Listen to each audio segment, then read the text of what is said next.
Justement, les relations courtes, Madame Sarah Benziane, est-ce qu'il y a des signes comme quoi la relation commence, on va dire, mal?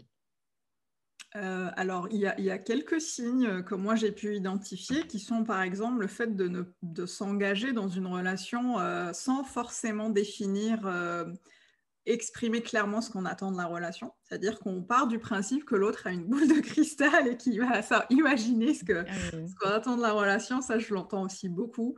Et le manque de voilà, c'est vraiment le manque de communication et encore une fois, le fait de vouloir rester et vouloir, mettre beaucoup d'énergie, du temps et de l'énergie dans le fait de changer l'autre, de penser, au potentiel que peut donner la relation dans le futur, plutôt que de la vivre simplement ici et maintenant et profiter simplement de la relation telle qu'elle est et de l'autre tel qu'il est, en fait. Un des signes comme quoi la relation commence mal, peut-être, j'attends soit de votre confirmation ou le contraire, c'est le côté, c'est-à-dire que la personne qu'on a face à nous a peut-être un côté mystérieux. Des fois, on est attiré par ce côté mystérieux, surtout nous, les femmes. Mais est-ce qu'on peut construire une relation, dans la durée avec quelqu'un de très mystérieux? Des fois, on a même du mal à savoir ce qu'il pense et ce qu'il cache réellement, sa vie. Il y a trop de zones d'ombre sur sa vie. Qu'est-ce que vous en pensez?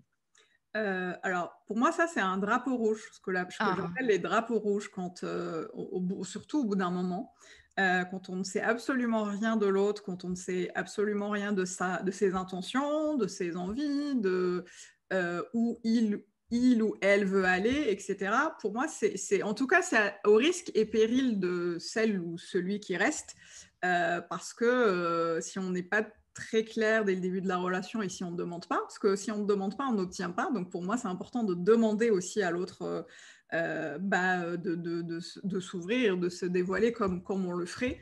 Mais du coup, ouais, c'est quand même un petit drapeau rouge si ça dure sur la longueur. Là-dessus. Alors aussi, on parle toujours, madame Salabnzienne, de ces signes qui révèlent que la relation commence mal. Avoir l'impression qu'on marche, sur les œufs des fois avec certaines personnes, on a peur de leur réaction, on a peur de dire ça, on a peur de ci. Des fois, ça tourne au paranoïa. On va chercher du coaching carrément au début de la relation. Il y a rien qui se passe et on va chercher du coaching et on va chercher des vidéos sur internet. Comment se comporter au début d'une relation? Devenir parano avec l'autre, ne pas se sentir à l'aise, on a qu'est-ce que vous en pensez? Est-ce que c'est un signe aussi que ça commence mal ou c'est un signe plutôt qu'on doit travailler sur nous?